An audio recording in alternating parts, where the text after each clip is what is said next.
Ciao ragazzi, I'm Roberta from Pasta Evangelists, and today I'm going to show you how to dry fresh pasta.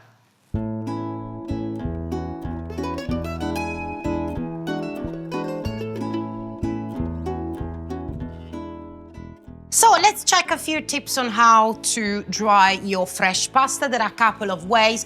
The easiest for me is always to use a wooden board. Remember, the wooden is the best material to dry the pasta as the air circulate and won't stick to the surface.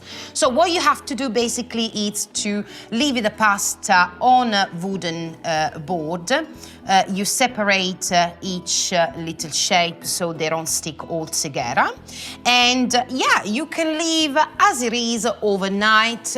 Make sure that you cover with cotton cloth so it gets no dust and anything. In the morning, you will see that the pasta will be completely dry. At that point, you can store in a jar, in a Tupperware, but make sure you don't seal it, because as soon as you seal it, all the humidity will get the pasta spoiled. So you leave it for a couple of days like this. Is going to be amazing. There is also another way for drying the pasta, and you simply have to leave the pasta lay on a tray, and then you can switch on the oven, but be careful, no temperature. You simply have to switch on the light.